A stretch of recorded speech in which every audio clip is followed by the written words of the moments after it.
Bernard, Je je voudrais vous demander une question à la salle. C'est une question, c'est une référence pour l'avenir. Est-ce que la salle préfère des conférences occultes ou des conférences psychologiques, là, comme on parle aujourd'hui? C'est quoi, qu'est-ce que c'est la préférence de la salle? Vous allez me donner des bras pour l'occulte. Occulte. OK. Puis des conférences psychologiques, là. Fait que c'est à peu près 50-50. Alors, ce qu'on devrait faire... une partie... Ce qu'on devrait faire, c'est peut-être alterner. c'est ça. Parce que la psychologie de tous les jours, c'est très important.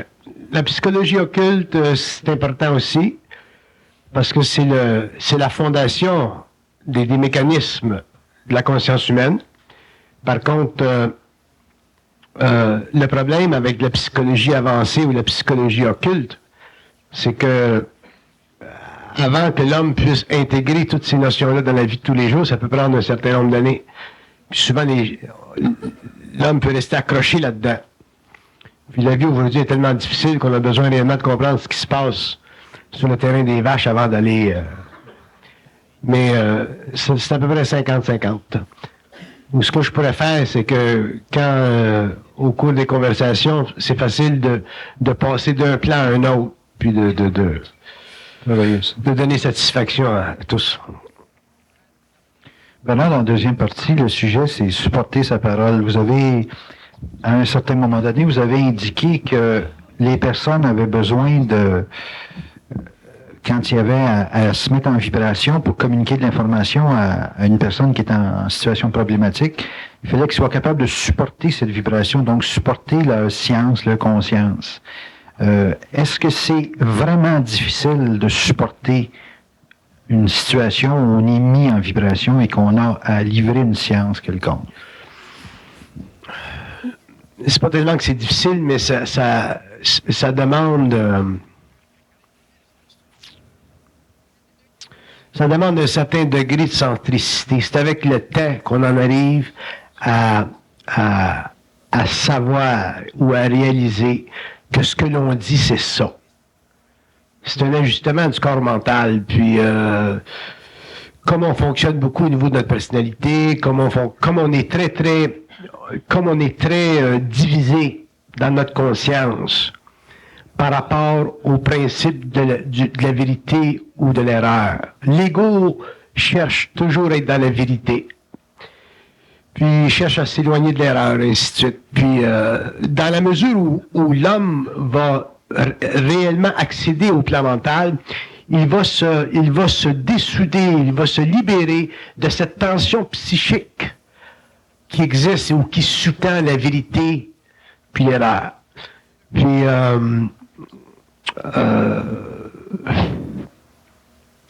un jour, l'homme découvrira que ce que nous appelons aujourd'hui la vérité, c'est une facette de la réalité. Donc, étant simplement une facette de la réalité, il y a en elle de l'erreur. Vous ne pouvez pas, c'est impossible sur une planète expérimentale que la vérité soit absolue. Si la vérité est absolue, on n'emploierait pas le terme vérité. On dirait que telle chose est réelle. Hein? Donc, à l'erreur ou au faux est opposé le vrai, les deux étant soutenus, mis en synthèse par la réalité. Et la réalité, ça fait partie de la conscience mentale supérieure. Cette conscience-là est capable de traiter avec le vrai et le faux. Mais à ce moment-là, l'ego n'est plus perturbé par la tension psychique que crée la recherche de la vérité ou l'éloignement par rapport au faux. Et quand un homme est dans une conscience mentale suffisamment intégrée, à ce moment-là, quand il parle, la tension psychique du vrai ou du faux ne vient plus à son attention. Il est plus impliqué là-dedans. Donc, à ce moment-là, il devient très libre de parler. Donc, il devient très, très créatif. Puis à ce moment-là, il peut soumettre au jugement de l'homme ou à la conscience de l'homme des aspects qui sont absolus en soi et que lui est capable de facilement recevoir sur le plan mental parce qu'il n'est plus bousculé ou tiraillé par le vrai et le faux.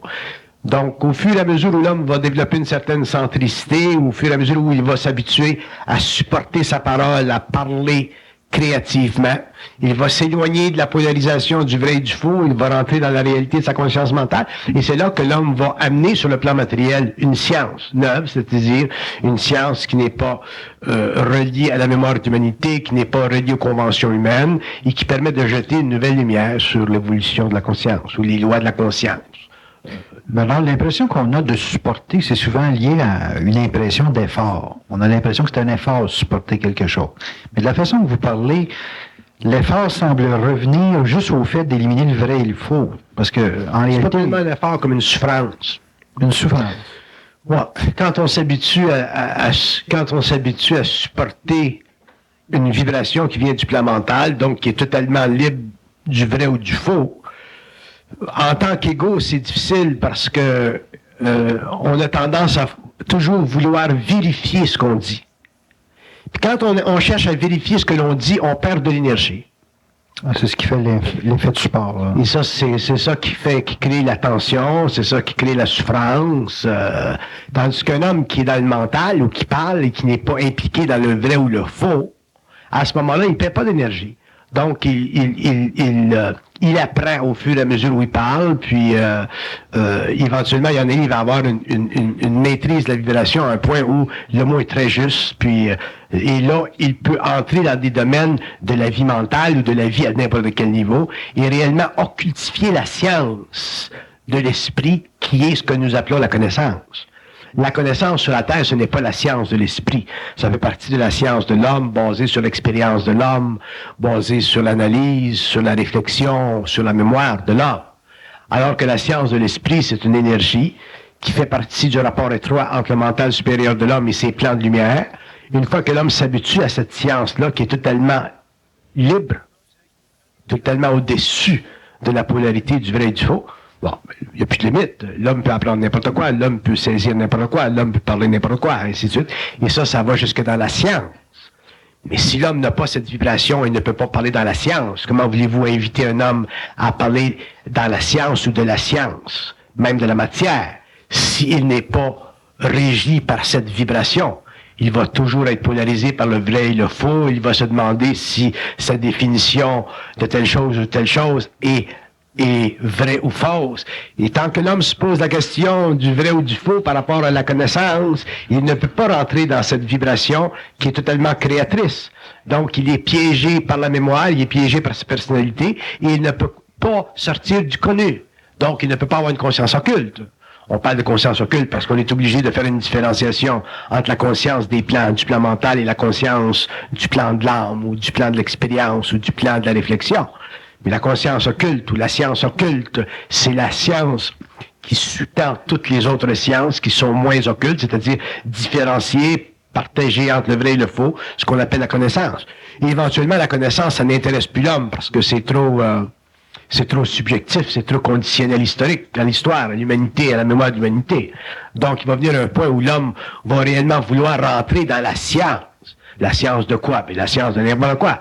La science des royaumes, la science du plan animal, la science du plan des plantes, la science de l'homme, la science de la matière, la science invisible, la science des autres gouvernements, la science des autres planètes, la science ainsi de suite. Et c'est à ce moment-là que on passe du plan de la connaissance, qui est techniquement réfléchi, au plan du savoir, qui est universel, qui est instantané et qui appartient à tous les hommes. Alors, une personne qui supporte sa parole dans le sens de la vibration dont vous parlez, est-ce qu'elle doit également supporter la conséquence ou l'action de cette même parole? Une personne qui supporte sa parole, qui est dans la conscience de sa parole, automatiquement a la conscience de sa parole. Autrement dit,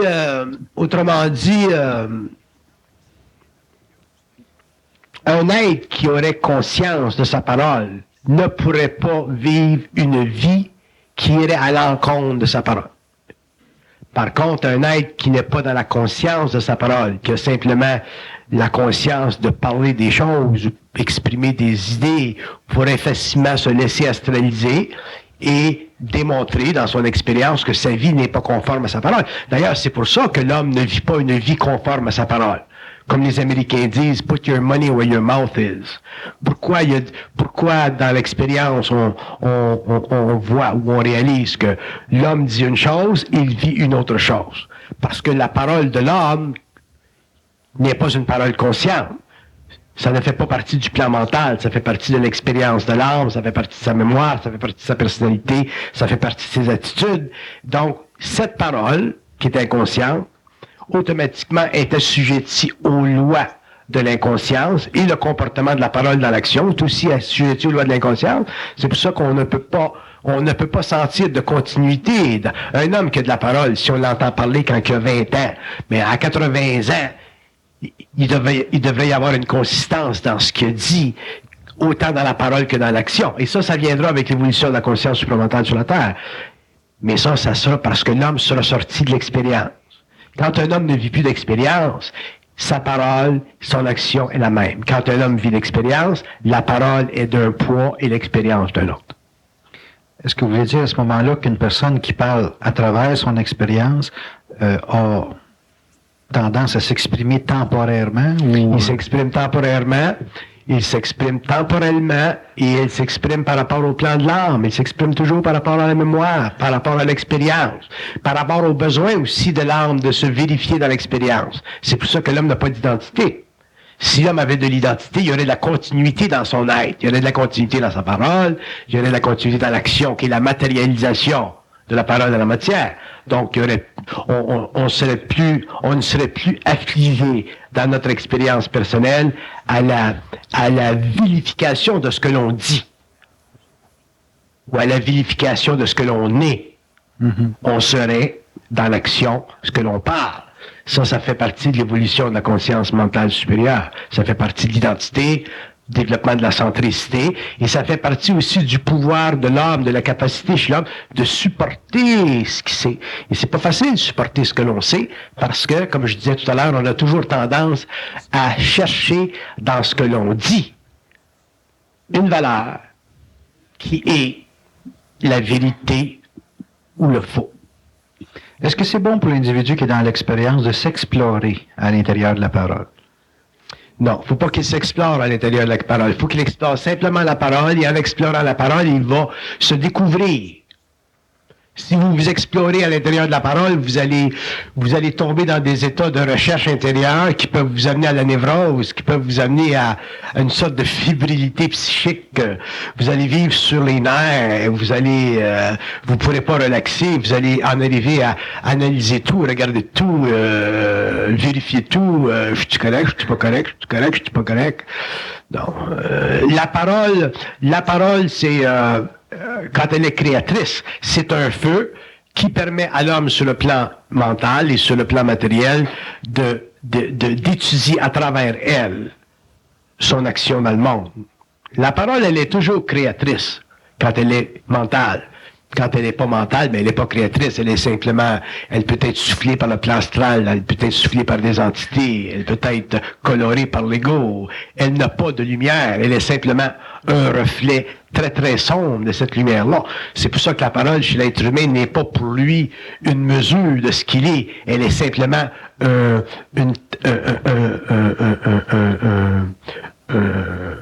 désir chez lui d'être quelque chose.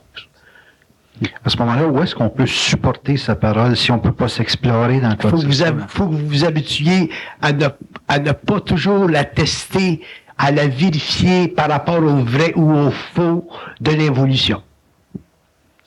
Moi, quand je vous parle ou que je parle en conférence ou qu'on me demande des questions, n'importe quelle question concernant la vie sur le plan matériel ou sur les autres plans, je ne perds jamais d'énergie à vérifier intérieurement si j'ai raison ou si j'ai pas raison. Mais votre puissance d'affirmation, là, c'est pas par rapport à vous, je pose la question. Une personne qui affirme, dans quelle mesure cette personne-là est capable de supporter son affirmation, partant du principe qu'elle n'est pas fusionnée? Il ne s'agit pas d'affirmer, il s'agit d'établir. Affirmer et établir, c'est pas la même chose. Quand vous établissez quelque chose par la parole, vous créez une fondation de connaissance ou de savoir qui, au fur et à mesure où vous allez parler, va s'étendre. La base de la fondation va s'étendre. il va s'étendre, il va s'étendre. Et éventuellement, cette base-là devient tellement forte, tellement large, qu'elle est capable de soutenir presque toutes les questions que l'homme peut se demander face au mystère de la vie. Tandis que si vous affirmez par la parole, à ce moment-là, vous vous donnez individuellement la prérogative d'avoir raison. Vous donnez un statut. Vous vous donnez une image. Vous donnez à votre parole une importance. Donc, dans l'affirmation, il y a une tendance chez l'ego à se saisir de lui-même. Alors que dans l'établissement, quand vous établissez, d'abord, pour établir quelque chose, il faut avoir la certitude. Et la certitude est basée sur la capacité de supporter la vibration. La certitude, quand vous établissez une fondation, que ce soit par rapport au monde visible ou au monde invisible, ce n'est pas basé sur la vérité ou le faux. S'il fallait que l'homme conscient parle et qu'il établisse une fondation par rapport au principe d'une certitude fondée sur le vrai ou le faux, l'homme serait totalement en émoi par rapport à ce qu'il dit. Toujours en émoi, il serait toujours presque bouleversé par l'incertitude derrière la certitude. La certitude, c'est le résultat. C'est la résultante de la capacité de l'homme, chez l'homme, de supporter cette intelligence mentale-là. Et c'est elle, l'intelligence mentale, qui établit au fur et à mesure où elle se développe, ou au fur et à mesure où elle se devient palpable, ou qu'elle se rend sur le plan matériel. C'est elle qui crée cette grande base-là, qui devient avec le temps tellement solide que l'homme il découvre tous les repères dont il a besoin. Moi, je me rappelle des choses que j'ai dit en 78, en 69, en 75. Je les ai dites, ces choses, dans des modes différents, dans une dynamique différente. Le langage a certainement changé au cours des années, mais la vibration, l'idée maîtresse, la conscience créatrice est toujours demeurée la même. C'est le fil d'Ariane. Donc, il y a eu des temps où je vais parler de certaines choses d'une certaine façon pour un certain public. Dans un autre temps, je vais parler de certaines choses d'un autre point de vue pour le même public, mais il y a toujours une continuité dans le processus créatif. Mais si je regardais ce que j'ai dit à la fine loupe de la vérité, du vrai ou du faux, mais à ce moment-là, je me découragerais parce que je remettrais constamment en question ce que j'ai dit. Alors que sur le plan vibratoire, puisque la parole elle est vibratoire, c'est un courant intérieur qui connecte avec toutes les différents aspects. La parole, elle a le droit de parler, elle se donne le droit de parler comme elle veut, quand elle est vibratoire. Donc, si tu parles à un enfant de 7 ans, tu expliques le monde de l'âme à un enfant de 7 ans, bon, mais la parole ne va pas parler comme si tu expliques le monde de l'âme à un initié ou à quelqu'un qui vient des Indes, qui a plus de facilité de comprendre les aspects occultes de ce monde-là. Mais ça va toujours être la même vibration. Puis cet enfant-là, un jour, s'il vient en contact avec la mémoire de cette parole-là, mais il va y avoir une continuité. Donc la parole, elle a une continuité parce qu'elle n'est pas affligée par le besoin de l'ego de toujours reconnaître dans ce qu'il dit le vrai et le faux. C'est pour ça que la parole ne s'affirme pas, elle établit. C'est pour ça que la parole, elle est absolue. Elle est absolue non pas dans le sens que ce qu'elle dit est invariable, mais ce qu'elle dit est consistant avec les différents niveaux de variabilité nécessaires selon la capacité de l'homme de comprendre. On peut parler de Dieu, on peut parler des gouvernements invisibles, on peut parler des hiérarchies de lumière, on peut parler des hiérarchies sataniques, on peut parler du monde de l'âme, on peut parler du monde de la mort. Mais ça, ce sont des mondes qui sont tellement vastes qu'au fur et à mesure où l'homme devient plus sensible à sa propre vibration, c'est plus facile pour la parole de parler dans un certain registre, parce qu'à ce moment-là, l'homme ne s'occupe plus de savoir à un certain moment si la parole, elle est vraie ou si elle est fausse. Il s'occupe simplement de la vibration. Et quand un homme travaille avec la parole sur le plan vibratoire et que l'homme écoute la parole sur le plan vibratoire, la polarité du vrai et du faux disparaît, et c'est à ce moment-là qu'on découvre des choses sur le plan occulte qui sont inestimables, comme ce qui s'est produit, par exemple, quand on est allé à Québec. Bon, c'est là que la parole est absolue. Quand la parole devient absolue, il faut que l'homme soit capable d'en supporter la vibration. Il est là le test de cette certitude. Parce que c'est pas facile de... C'est bien beau de dire, bon, ben, l'homme est créatif, puis l'homme peut parler de n'importe quoi, mais c'est pas instantanément qu'on s'habitue à supporter cette parole-là. Moi, ça m'a pris des années, puis des années, puis des années, puis des années, pour en arriver à pas avoir à aller intérieurement pour dire, c'est-tu vrai ça? C'est-tu vrai ça? Ça m'a pris des années. Et puis au début, c'était très difficile parce qu'en 69, quand j'ai vécu la fusion, le contact avec ce plan mental-là, c'était très, très difficile pour l'ego parce que d'abord, l'ego est noyé dans une infinité. Puis cette infinité peut toujours y répondre. L'infinité a toujours des réponses. C'est comme parler avec un computer. Fait que c'est avec les années que l'ego s'habitue à parler avec le computer. C'est avec les années que l'ego s'habitue à réaliser cette infinité, cette qualité absolue du computer, si vous voulez. Puis avec le temps, il se tasse, puis il se calme, puis finalement, il n'en pose plus de questions sur le vrai et le faux. Là, à ce moment-là, il a appris à supporter sa parole. Là, il est prêt dans le monde à établir. Là, il est établi. Tant qu'il parle, puis tant qu'il crée, que ce soit directement par la parole ouverte ou que ce soit par la parole fermée comme la télépathie, ben, il continue à établir la fondation. Et l'homme conscient, l'homme nouveau, créera une grande fondation dans un temps très, très, très rapide parce que une fois que l'homme rentrera dans la parole consciente, autrement dit dans le mental supérieur, il n'y a plus de limite à la connaissance.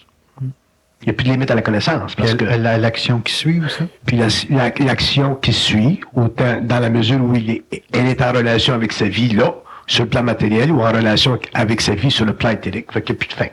Alors, les gens se posent souvent la question, entre eux autres, dans les discussions qu'ils ont, ils regardent souvent le côté engagement de la personne qui parle. Si une personne parle, c'est comme s'il voulait vérifier, je parle pour celles qui écoutent, là, la personne veut vérifier dans la parole de l'autre son engagement, sa promesse à long terme.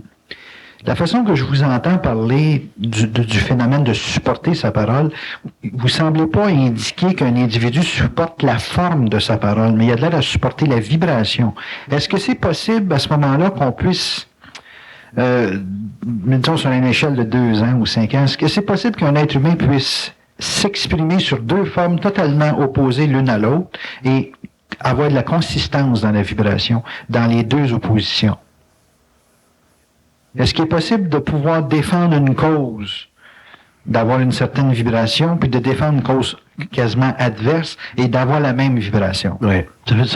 Ça fait partie de la parole. La parole est capable de défendre 2 causes en même temps parce que la parole est capable de traiter avec le vrai et le faux. Donc, par exemple, je ne peux pas le faire en public parce qu'il y a des choses que je ne peux pas dire en public, mais si je discutais, par exemple, l'évolution des races sur la Terre, les races ont un cycle d'évolution, les races ont une fonction, les races ont un rôle planétaire et cosmique. Il y a des races qui sont appelées au cours de l'évolution à disparaître. Il y a des races qui ont fini leur rôle évolutif. Il y a des races aujourd'hui qui sont en train de disparaître. Donc, sur le plan de la parole pourrait prendre une race et expliquer la fonction de cette race-là dans le passé. Expliquer ce que cette race-là dans le passé était nécessaire et que dans l'avenir, elle ne sera plus nécessaire. Et la parole est capable de respecter cette race-là qui est en voie d'extinction et en même temps expliquer que les âmes doivent se réincarner dans d'autres races parce qu'elle est insuffisante à supporter le karma mondial de sa mémoire. Mais si je disais ça en public, si je prenais une race en particulier puis je disais, bon, mais cette race-là est en voie d'extinction, je me ferais tirer. Parce qu'il n'y a personne sur la Terre qui est prête à accepter que sa race soit en voie d'extinction. Donc, pour cette personne-là, il verrait cette parole-là comme étant péjorative par rapport à sa race, alors qu'elle ne fait qu'expliquer le cyclisme historique de sa fonction planétaire. On regarde toujours la race sur le plan matériel comme étant quelque chose à laquelle on appartient, alors qu'en fait, la race n'est simplement que le véhicule à travers lequel on s'incarne. Nous, quand nous regardons la race, nous regardons une affiliation entre notre propre personnalité et ses vertus globales, alors qu'en fait, la race n'est simplement qu'un mouvement historique, une fonction historique, à l'intérieur de laquelle des corps s'incarnent, se développent par procréation pour recevoir l'âme ou pour éventuellement recevoir l'esprit en fusion au cours de l'évolution. Donc, il n'y a rien de péjoratif de dire, bon, mais telle race doit disparaître à l'intérieur de tant de siècles, ou que telle race maintenant est en voie de disparition, ou que telle race est en voie de reformulation de son impuissance, temporairement. Et que si elle va trop loin dans la reformulation de son impuissance, elle peut être éteinte, éliminée par d'autres races qui lui sont cosmiquement supérieures, mais non pas planétairement supérieures, et ainsi de suite. Fait que la parole est capable de traiter avec ça.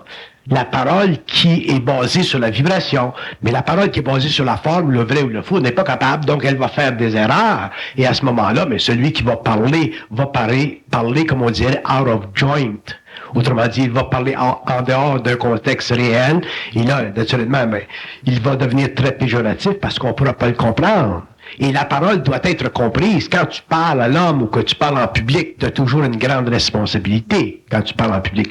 Donc, tu dois être capable de réellement contrôler la vibration de ta parole. Sans ça, tu peux dire des choses qui sont abominables, qui vont frapper l'homme ou les races ou les nations et qui vont créer des agrégats très, très négatifs. Bon, la personne qui est péjorative, elle ne supportera pas sa parole. La personne qui est péjorative n'a pas à supporter sa parole.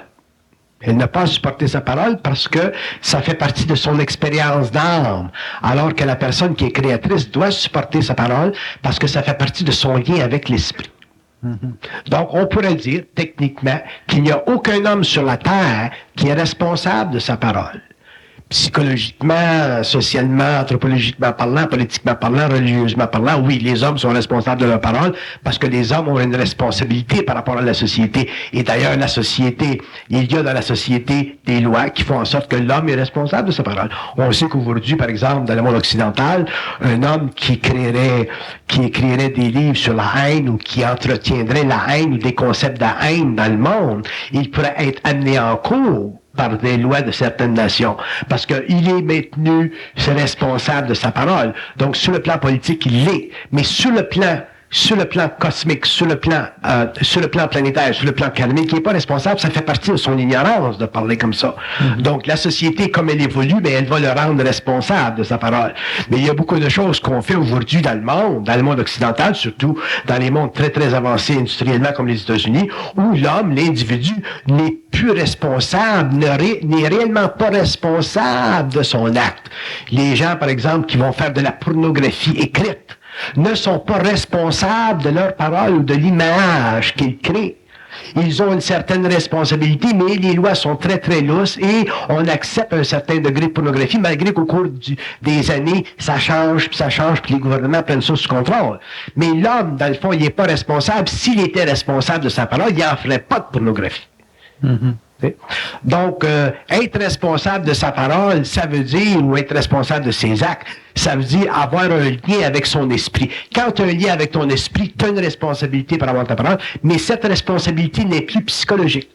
Dans ce sens que tu n'as plus besoin de t'inquiéter où ce qu'elle va te mener ta parole. Elle te mène toujours dans la direction où elle doit aller, c'est-à-dire vers la lumière. Elle doit ouvrir les centres de lumière chez l'homme.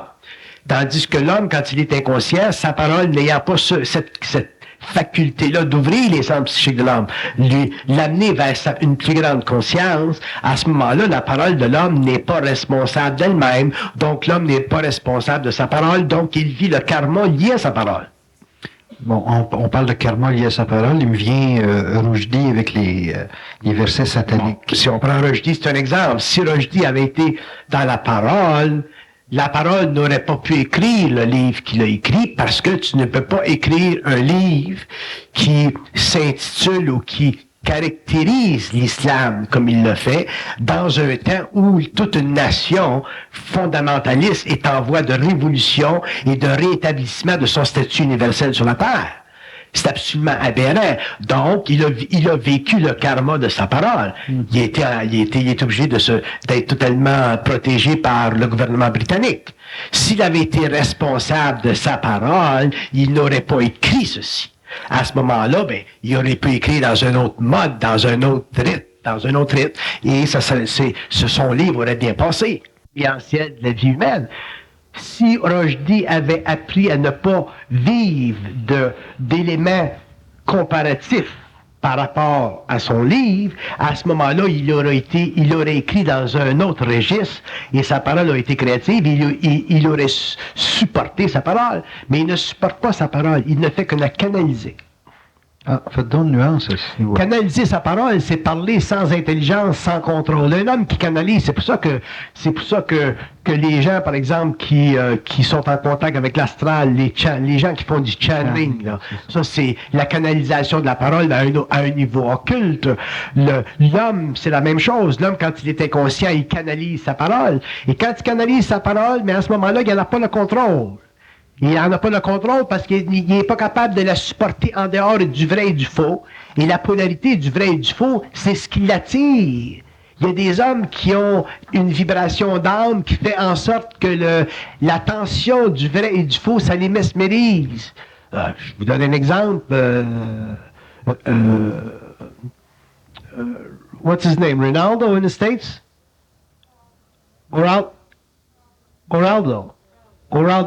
Oraldo aux États-Unis. Des gens qui font, par exemple, des gens qui vont créer des grands contrastes par la parole, puis qui vont créer des grands égrégores dans la masse. Eux, ça les met en vibration, ça met la vibration du public, mais éventuellement, ce qui se passe, et ça se passe présentement aux États-Unis, ça va se passer au Canada, ça va se passer en Europe, c'est qu'il va venir un temps où vous allez ouvrir la télévision, puis la parole elle va être tellement polarisée, il va y avoir tellement de tension entre le vrai et le faux, le vrai et le faux, le vrai et le faux, et ça va se manifester aussi par rapport aux religions, des religions qui vont devenir très antagonistes, très axé sur la tension du vrai et du faux qu'on retrouve, par exemple, chez les évangélistes, que la première chose qu'on va savoir, c'est que l'homme, le spectateur qui regarde la télévision, va vivre beaucoup de tensions psychiques. Ils ont fait des études aux États-Unis pendant une vingtaine d'années, et ils ont réalisé que, contrairement à ce qu'ils avaient pensé, que la télévision, au lieu de relaxer l'homme, le met en tension psychique, elle le met sur les nerfs. C'est plus de la relaxation, la télévision. Donc, on vit trop le contraste du vrai puis du faux, le bon puis le pas bon, le haut et le pas beau. Puis là, c'est rendu que c'est quasiment haine du pas bon. Puis là, on a la mémoire que c'est à bon dans le temps. Puis les gens qui ont un certain âge, qui ont 50, 60 ans, c'est rendu qu'ils restent dans leur maison, ils ont peur de sortir. Puis les jeunes sont tous, vivent l'ambiguïté de leur conscience là-dedans. Puis ce qui va les amener à dire, où est-ce qu'on s'en va? T'sais. Fait que, pourquoi? Parce que les hommes qui sont dans le public ne supportent pas la parole, n'ont pas la responsabilité créatrice de leur parole. Ils ont simplement la responsabilité psychologique, civique de leur parole, juste aux limites, là. Juste aux limites, là.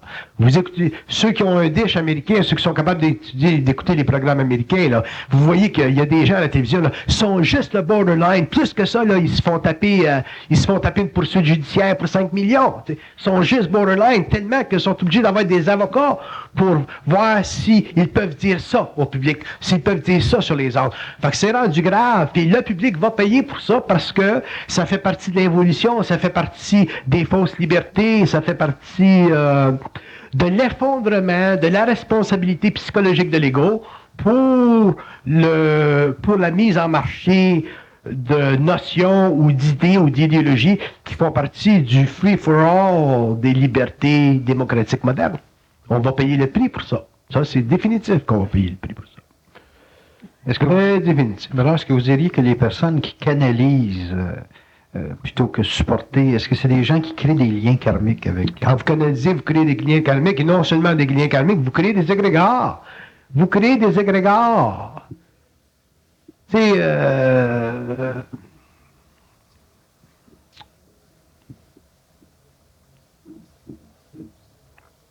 Quand vous êtes dans le public, moi des fois, dans mes conférences, je fais des farces pour relaxer un petit peu, mais quand tu es dans le public, là, puis t'es dans les arts ou que tu rentres dans la maison des gens par le biais de la télévision, là, tout ce que tu dis, ça crée des égrégores.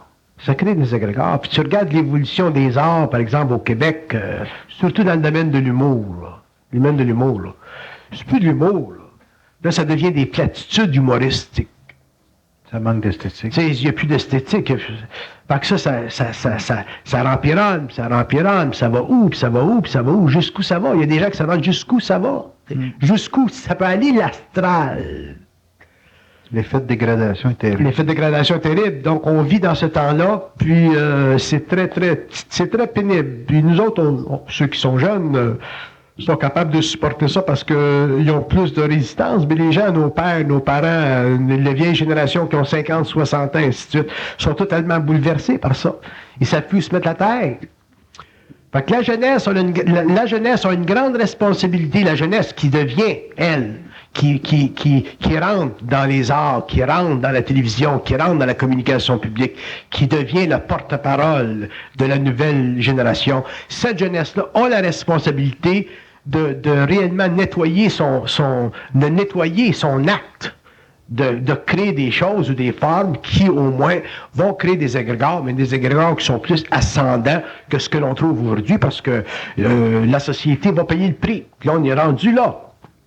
Est-ce qu'il est possible pour un individu de développer sa parole pour la supporter dans le sens que vous l'entendez, plutôt que la canaliser simplement? L'homme va apprendre à canaliser sa parole au fur et à mesure où il va réaliser ce qu'il crée. Mais ça demande un certain niveau de conscience. Mais est-ce qu'il y a une façon de le faire? Ça fait partie d'une recherche intérieure, ça fait partie d'un développement intérieur, ça fait partie d'une sensibilité. Ça fait partie de... L'homme doit apprendre à se développer toujours vers un point. Parce que ce point-là, il est universel, puis ça touche à tous les aspects de sa vie. L'esthétique, la beauté. Que ce soit la beauté dans le vêtement, la beauté dans la beauté, de la propreté, ça fait partie de la beauté. Mm-hmm. Donc là, c'est très vaste, la beauté. Il faudrait qu'on en fasse peut-être une conférence un jour. Qu'est-ce que c'est de la beauté?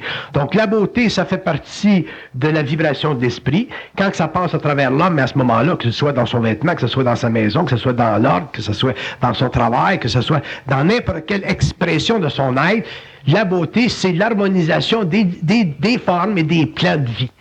Quand l'homme sort de la beauté, puis on le voit à travers les modes, quand la beauté commence à se diluer, à se fracturer, à ce moment-là, on entre dans une période tribale, dans une période qui est plus rébarbative à la civilisation, et à ce moment-là, on vit les contre-coups de ceci, et à ce moment-là, s'ajoutent à ceci d'autres égrégores, dont la violence, ainsi de suite. Donc, on peut dire qu'à la fin du 20e siècle, il y a des secteurs de la société qui s'en vont réellement vers le lait, alors que d'autres secteurs de la société s'en vont vers des formes froides de beauté. Donc, par exemple, dans l'architecture, la grande architecture, les gratte-ciels. Mais ces gratte-ciels-là ont une autre fonction au niveau de la beauté sociale, leur fonction à long terme, c'est d'isoler les individus qui ne sont pas capables de s'adapter à un système, les exclure complètement pour laisser à l'extérieur de ces grands mondes-là vitrés des individus qui vivront une conscience tribale. Et ils ont fait des études aux États-Unis et ils se sont aperçus que quand dans une ville, ils créent des secteurs extrêmement lustrés, extrêmement vitrés, extrêmement propres, ils s'aperçoivent que les gens qui vivent dans les ordures ou des gens qui vivent dans des niveaux de conscience vitale très, très basses ont tendance à s'isoler et sortir de là. Et ça, dans la société, ça fait partie d'ailleurs de l'injonction dynamique de la société. On va voir que dans l'avenir, les sociétés vont développer cette sorte de froideur plastique alimenté un peu par des plantes, par un peu de soleil qui rentre dans des vitrines, et que les gens qui ne seront pas capables de s'adapter à une convention sociale progressive vont se retrouver dans des banlieues, dans des ghettos, puis ça va faire une séparation de deux mondes, et ainsi de suite. Et on voit ça souvent dans les films de science-fiction. C'est ce qui se produit en Californie avec les ghettos de South Los Angeles, puis ce qui se passe près de Beverly Hills. Donc, ça va très loin, l'élément de la beauté. Puis, on est rendu à un point où les gens qui sont dans le public, puis je parle des artistes parce qu'on est une société de consommation, on écoute la radio tous les jours, il y a des gens qui sont pas capables de vivre sans la radio, parce que la radio, c'est devenu un remplacement une compensation pour le vide intérieur. Puis, donc, on se laisse constamment rabattre les oreilles par cette musique-là, puis par ces shows-là, puis par ces... Puis on est fasciné par ça parce que ces gens-là font des fortunes, surtout comme aux États-Unis. Puis la royauté n'existe plus sur la Terre. La royauté est en train de s'éteindre. Vous savez ce qui se passe en Angleterre. Le château même de Windsor a brûlé, c'est un signe. Hein? Donc à ce moment-là, ce qui va se produire, c'est que c'est les stars qui font des millions, puis des millions, puis des millions, qui vont devenir la nouvelle royauté. Et les gens du peuple, les gens qui vont avoir une conscience tribale vont regarder ces êtres-là. Et ces êtres-là vont devenir les rois et les reines du 21e siècle. Donc, ça va très loin. Ça va très loin. Ça veut donc dire que les personnes qui véhiculent par la parole, la chanson étant une forme de parole, sont quasiment les personnes qui définissent les prochains critères de la civilisation. Ils définissent les prochains critères de la civilisation et ils établissent les prochains paramètres de la civilisation au 21e siècle. OK. Si l'esthétique est à ce moment-là très important, les gens qui font exemple de la chanson disposent de capitaux phénoménaux pour rendre esthétique leur musique, même si le contenu, oui, est discutable. Où est-ce qu'elle se situe exactement, l'esthétique dans la parole? L'esthétique dans la parole se situe toujours dans les égrégores qu'elle crée. Autrement dit, même si vous dites, bon, mais cette musique rock-là, c'est au bout. Même au bout, c'est pas esthétique. Vous êtes même pas capable de dire si elle est très belle, cette musique rock-là. Ça, c'est dur. Ça, c'est une très belle musique rock. Mais c'est plus facile de dire, cette musique-là est super. Ou elle est au bout. Regardez les mots. Regardez les mots. Regardez les mots que vous utilisez quand vous définissez le principe d'esthétique par rapport à une forme. Vous allez voir que ça vient pas facilement à l'esprit, à votre esprit de dire que cette musique rock-là, elle est très belle. Le mot qui va sortir de votre esprit, c'est cette musique rock-là est au bout, ou est pétée, ou est quelque chose de même. Là. Bon. Alors, mais à ce moment-là, l'esthétique, c'est... Benoît, où est-ce qu'on voit de l'esthétique dans la parole? L'esthétique dans la parole ou dans l'expression, elle est mesurée selon les égrégores qu'elle crée. Donc, si vous avez du rock, et que ce rock-là crée de la violence, il n'y a pas d'esthétique dans le rock. Il y a simplement de l'impression. Il ne faut pas faire l'erreur de prendre l'impression pour de l'esthétisme. Être impressionné par de la musique, c'est une chose. Ça ne veut pas dire que la musique, elle est esthétique. Elle vous impressionne. Chier à terre, ça impressionne. Mais ce n'est pas esthétique. Vous comprenez ce que je veux dire? Oui. Mais ça impressionne. Là, vous dites, il est au bout, le gars, il a chié à terre, il a baissé ses culottes. Il est libre. Vous comprenez? On le sent. On le sent. Puis aujourd'hui, on a tendance à prendre l'impression, beaucoup d'impression, beaucoup d'égrégore astral pour de l'esthétisme, parce que nos sens ont été vilifiés, nos sens ont été abrutis. Ils ont été abrutis. Les gens qui sont dans la musique, les gens qui sont dans la peinture, les gens qui sont dans les arts, ou les gens qui sont réellement dans les hautes sphères de ces expressions-là, là, qui sont très près de ceci, dans le sens esthétique du terme, ont, eux, la sensibilité de l'esthétisme de la forme. Alors que d'autres qui sont simplement dans l'astral de l'impression, ne sont pas dans l'esthétisme de la forme, ils sont simplement dans l'impression de la forme. Et aujourd'hui, ce que l'on vit, ce que l'on reçoit en tant que consommateur dans le monde, c'est beaucoup plus de l'impression que de l'esthétisme. Et pour un petit peu renforcer ce que je dis, par exemple, si vous prenez Zeffirelli aux États-Unis, qui a fait des opéras là, à New York, à Broadway, là, avec des gros décors, des décors monstres, on l'a critiqué de se servir des décors, de faire beaucoup de décors, mais de s'éloigner de la substance musicale de Verdi, par exemple, ou de Puccini. Puis ils ont raison. Parce que le bonhomme de la rue, le petit Montréalais qui s'en va à New York, ou le New-Yorkais qui s'en va voir l'opéra, qui n'a pas la sensibilité esthétique de la forme, à ce moment-là, ben, si on y pète des décors, ben, il va être impressionné par le décor. Mais si on y faisait simplement du Puccini sans décor, mais il trouverait peut-être ça plate. Parce que ses sens ont perdu de leur acuité. Hein? Donc, on doit retourner, comment il s'appelle,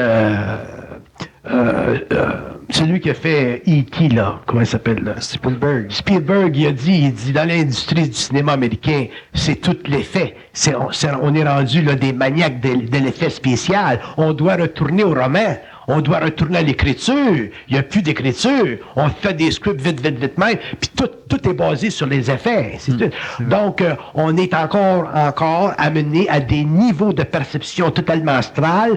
Et ces niveaux de perception astrale rapportent beaucoup d'argent. Puis là, ben, ça fait encore plus d'effets spéciaux. Fait que la première chose que tu sais, des écrivains qui ont réellement la plume, qui sont capables d'écrire des beaux textes, qui sont réellement dans l'esthétisme de la littérature, ne peuvent plus porter à l'écran des œuvres parce que aujourd'hui, on est bien plus intéressé à l'impression qu'à l'esthétisme. Faites une grosse différence entre l'impression et l'esthétisme et vous verrez un jour que c'est pas facile parce que on a tendance à concevoir que l'impression, c'est esthétique si elle crée en nous une vibration, si elle crée en nous une réponse. Et ça, c'est l'illusion astrale de la civilisation moderne. Et c'est pour ça qu'on est en train de s'en aller vers une déchéance auditive, une déchéance visuelle à un point tel où on n'a plus de sens de ce qui est réel, autrement dit proche de l'esthétisme, et de ce qui est totalement façonné par des marchands de la mort, les marchands de l'exploitation, les marchands de la rue, les marchands de l'âme, les marchands de l'astral. Comment qu'on peut se rééduquer à l'esthétique? Il faut qu'on la fasse seul, très seul, tout seul. Et tout seul, ça veut dire quoi? Ça veut dire apprendre à respecter votre vibration, parce que quand vous écoutez une musique et que vous respectez votre vibration peut vous éloigner de la musique. Puis d'autres gens vont dire, ah ben tu devrais écouter ça. Puis toi, tu vas y aller parce que tout le monde t'amène là.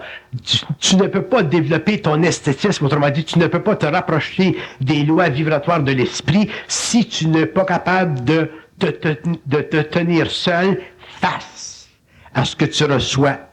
Si tu n'es pas capable de vibrer seul par rapport à ce que tu reçois, et si tu n'es pas capable de juger seul ce que tu reçois, si tu es obligé de vivre par rapport à l'approbation des masses, par rapport à l'approbation des médias, t'es fini parce que tout est astralisé.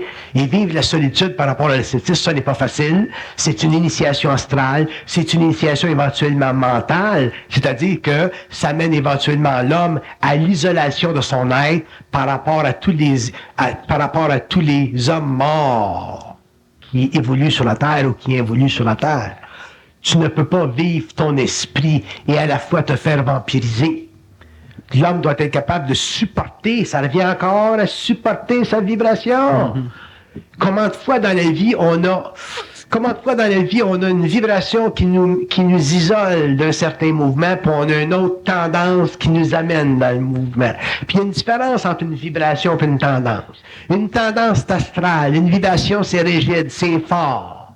Une vibration, ça se discute plus. Une tendance, ça se discute. Une vibration, ça ne se discute pas. Ouais, c'est vibratoire, ça fait partie de ton mental. Une tendance, ça se discute. Fait que si vous commencez à discuter les tendances, ben vous allez discuter les tendances toute votre vie.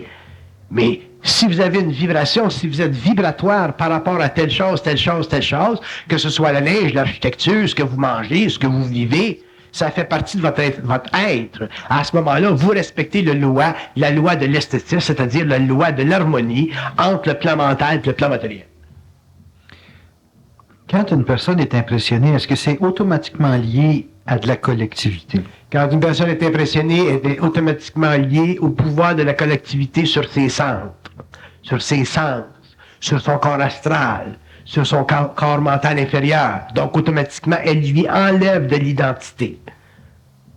De l'impression, ça enlève de l'identité. De l'impression, ça enlève l'identité. Ce que l'impression doit faire dans le monde, elle doit nourrir le corps astral, mais elle ne doit pas l'affaiser. Je vous donne un exemple. Vous allez voir un film de Bruce Lee, ça vous crée une impression. Je parle surtout aux hommes. quand tu sors d'un film de Bruce Lee et que tu sors du théâtre, tu es déjà dans un état d'impression assez avancé pour que si quelqu'un t'achète, tu vas y sacrer une claque, comme Bruce Lee fait. Ça va disparaître après 2-3 heures, là, parce que la vibration va partir. Mais quand un gars va voir un film de Bruce Lee, là, check tout, il parle pas trop mal, parce qu'il va t'en taper une, parce qu'il vient d'être impressionné par cette énergie-là. Mm-hmm. Donc, mais si l'homme était conscient puis qu'il allait voir un film de Bruce Lee, tu peux voir n'importe quoi. C'est pas ce que tu vois qui est le problème, c'est comment tu interprètes vibratoirement ce que tu vois. Fait que tu vas voir un film de Bruce Lee, c'est intéressant, il y a de l'action, il y a de la compétence, ainsi de suite. Bon. Mais quand tu sors du théâtre, puis quelqu'un t'approche, puis qu'il t'insulte, mais il faut que tu aies assez de contrôle sur ton énergie astrale, parce que tu as assez de contrôle sur ton énergie mentale, pour avoir la même conduite par rapport à lui que tu aurais eu si tu n'étais pas allé voir le théâtre. Autrement dit, tu t'éloignes des cons. Fait qu'on est constamment impressionné.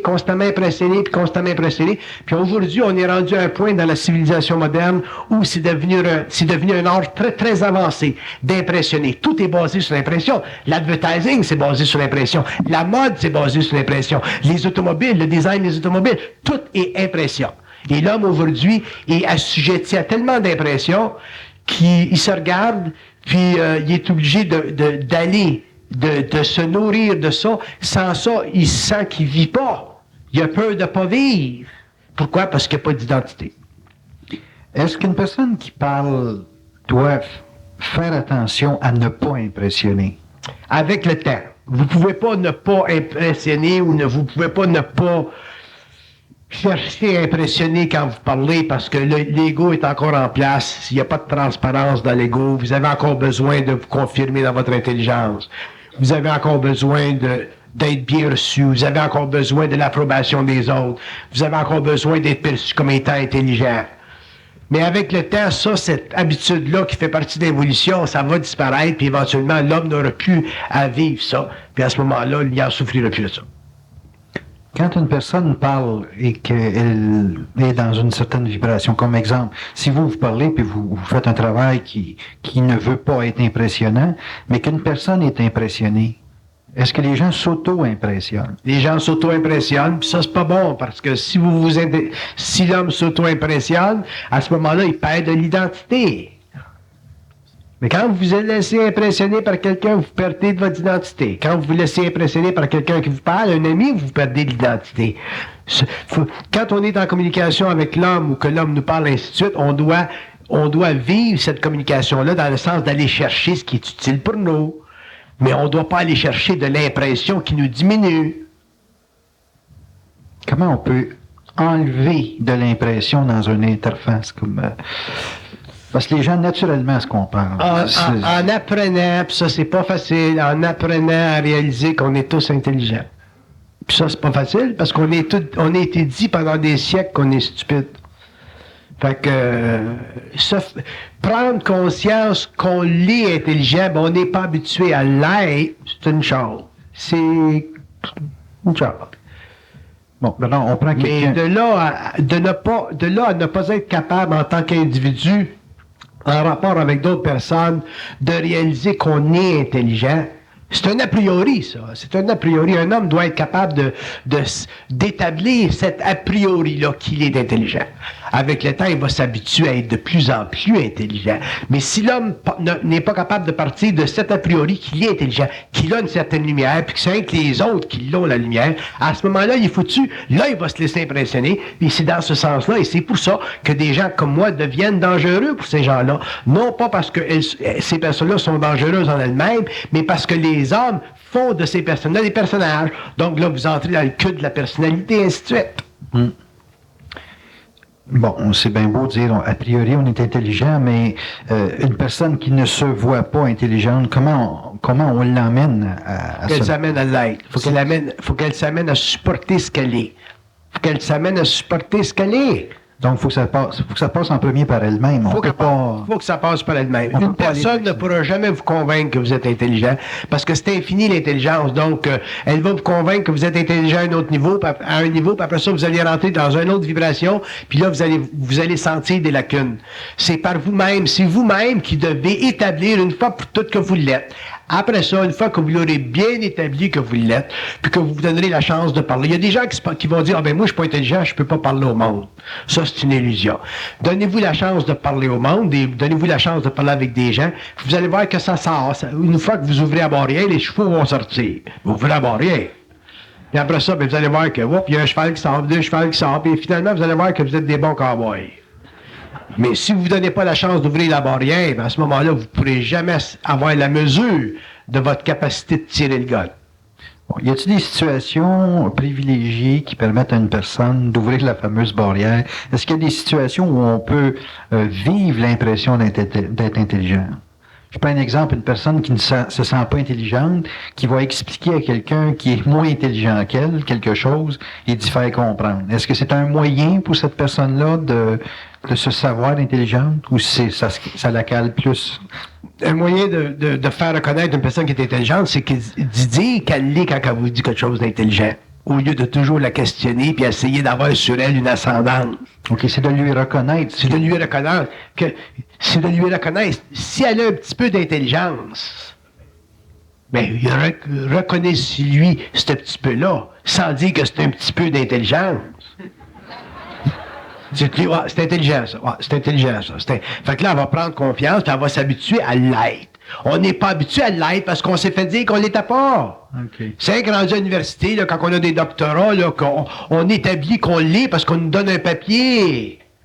Mais il n'y a pas un danger de rendre la personne dépendante d'une forme d'approbation ou une personne qui n'est pas intelligente? L'approbation, c'est la reconnaissance. Mais pour une personne qui n'est pas intelligente, c'est difficile. Ça n'existe pas une personne qui n'est pas intelligente. Non, mais... Il y a des gens qui sont intelligents un petit peu. Il y a des gens qui sont intelligents un petit peu plus. Mais tout le monde a un petit peu de lumière. Un homme qui n'a pas de lumière, ça n'existe pas. La preuve, c'est qu'on pense. Donc, il y a de l'intelligence. Ouais. Seulement que c'est très astralisé. Fait que si quelqu'un vous dit quelque chose qui a de l'allure, ben, tu dis, bon, c'est ça. T'as raison. Bon. Oui. C'est intelligent, ça. Quand est-ce que, je vous donne un exemple, le stupide. Quand est-ce qu'un homme va arriver, puis il va voir un bel homme, il va dire, maudit que t'es beau. C'est assez rare. C'est rare, hein? Ouais. Maudit que t'es beau. Ouais. Une femme va plutôt le faire à la place. Tu sais? Ouais. Bon, ben, c'est la même chose au niveau de l'intelligence. C'est rare qu'on va dire, ouais, c'est intelligent, ça. Ouais. Ouais, c'est intéressant, ça. C'est quoi le mécanisme qui fait que les gens censurent ça?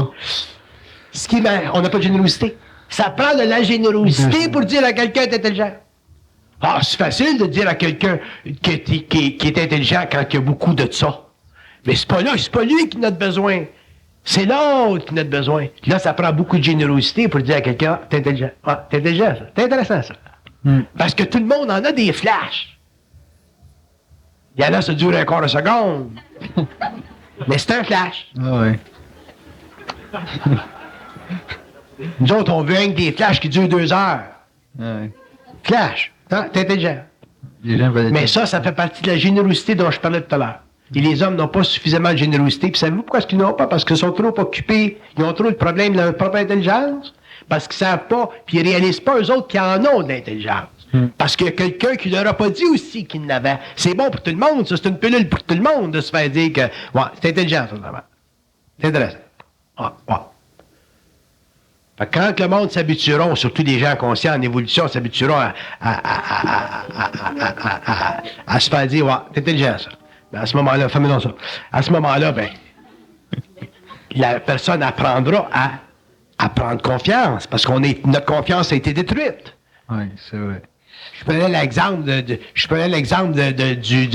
de comment il s'appelle, le type, là, qui est au, l'hôtel, là, à Montréal, là.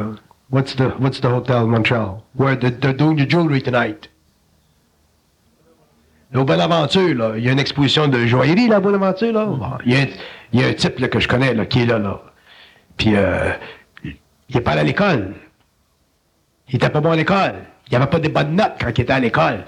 Il a vécu pendant des années, puis il a questionné son intelligence en tant qu'artiste pendant des années. Il en a souffert pendant des années. Là, il vient de faire une exposition de joaillerie, là, au Salon des métiers d'art. Au salon, là, dans le casier 728, là, 728, la cabane. Puis il y a 728. Il a fait quelque chose d'absolument remarquable, là. Là, il rentre dans son intelligence. Là, créatrice, là il est bien. Là, il commence, là, à savoir qu'il est intelligent, comme artiste. Il a souffert pendant des années de temps. Pourquoi est-ce que, il y a 5 ans, 10 ans, 15 ans, on ne disait pas que tu étais intelligent? Puis il y en a combien de gens comme ça qui n'ont pas de diplôme, qui ne sont pas à l'université, qui cherchent une identité créatrice parce que l'homme, il faut qu'un